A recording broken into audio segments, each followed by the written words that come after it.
तो जो भारत का जो वित्तीय जो ढाँचा है, जो फाइनेंशियल सेक्टर है उसमें उसमें जो है कुछ जगहें खाली होने वाली हैं। कुछ कुर्सियाँ जो हैं वो खाली होने वाली हैं। तो इसलिए जो है अगले 4 महीने में ये देखना दिलचस्प होगा कि भारत सरकार उन खाली कुर्सियों पर जो है वो किन-की नियुक्ति करती है, उसका उस पे बहुत चर्चा होगी। और आज के दिन में जो है एक बहुध्रुवीय दुनिया की तरफ हम बढ़ चुके हैं। तो वैसी स्थिति में जो है इन महत्वपूर्ण कुर्सियों में जो भारत के वित्तीय ढाँचे को जो है वो मजबूत भी करेंगे और उनको देखेंगे भी, उनकी कमज़ोरियों को दूर भी करेंगे।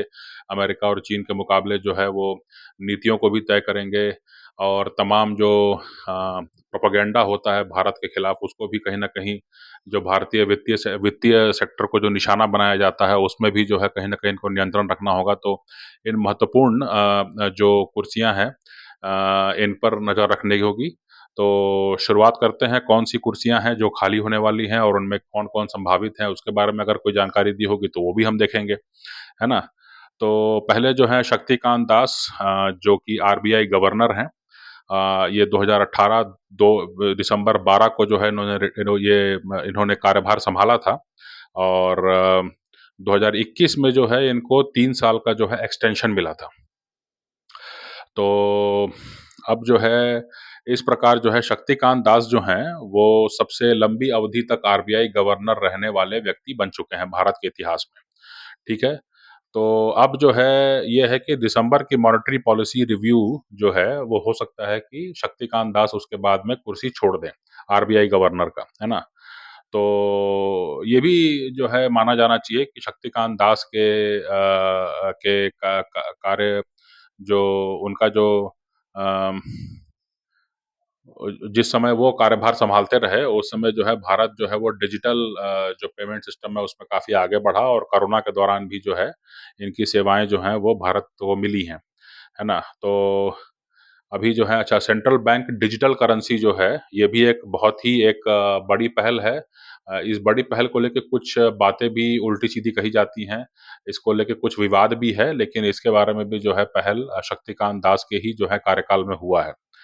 फिर बात आती है आरबीआई डिप्टी गवर्नर, है ना? ये हैं माइकल देबव्रत पात्रा, है ना? ये जो हैं जनवरी 15, 2020 में जो है अपना कार्यभार सँभाला था इन्होंने और जो है अ, अच्छा 2023 में जो है इनको 1 साल का एक्सटेंशन मिला था, है ना? और अभी जो है 2024 में फिर से इसको एक्सटेंशन एक्सटेंशन मिला, है ना? और अब जो है इनका भी जो है कुर्सी खाली होने की संभावना है। अब इनके भी जो है इनके बाद कौन नियुक्त हो सकता है उसकी तलाश जो है सरकार कर रही है, ऐसी सूचना है।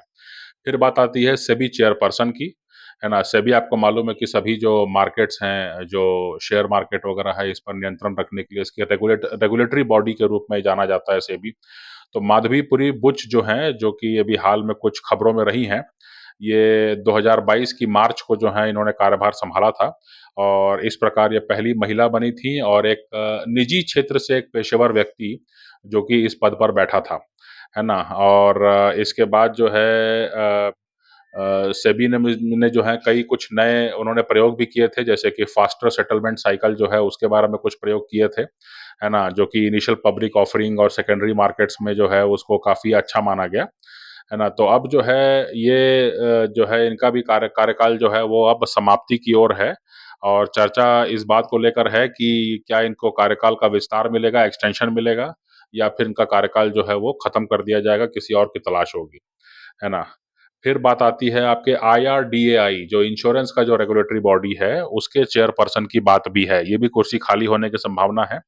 देबाशीष पांडा जो हैं, ये मार्च 2022 में जो है इन्होंने कार्यभार सँभाला था और इनका भी एक मिशन था कि 2047 तक जो है सभी के लिए बीमा, इंश्योरेंस फॉर ऑल इस मिशन को लेके काम कर रहे थे और इन्होंने कई सारे सुधार किए हैं, रिफ़ॉर्म्स किए हैं जो बिज़नेस प्रोसेसेस हैं उसमें और पांडा के नेतृत्व में जो है जो इंश्योरेंस इंडस्ट्री है उसने 6 नई कंपनियों को जो है मौका दिया है इस क्षेत्र में आने के लिए, है ना? तो ये एक मामला है, तो अब देखने वाली बात है कि इनका भी जो है मालूमात नहीं है कि इनका कार्यकाल जो है वो विस्तार होगा कि जो है इनका भी जो है इनको हटा कर के जो है इनको जाने दिया जाएगा और इनके बदले में किसी और को जो है मौका दिया जाएगा। तो ये देखने वाली बात है। ये महत्वपूर्ण भारत के वित्तीय ढाँचे में कुछ महत्वपूर्ण कुर्सियाँ हैं जिनमें नई नियुक्ति होती है कि कार्यकाल का विस्तार होता है, वो देखने वाली बात है और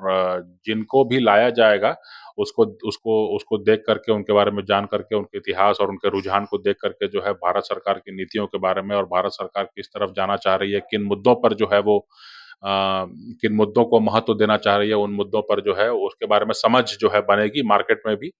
तो एक बड़ी अच्छी खबर है, जो मुझे लगा कि आप लोगों के साथ साझा करना चाहिए।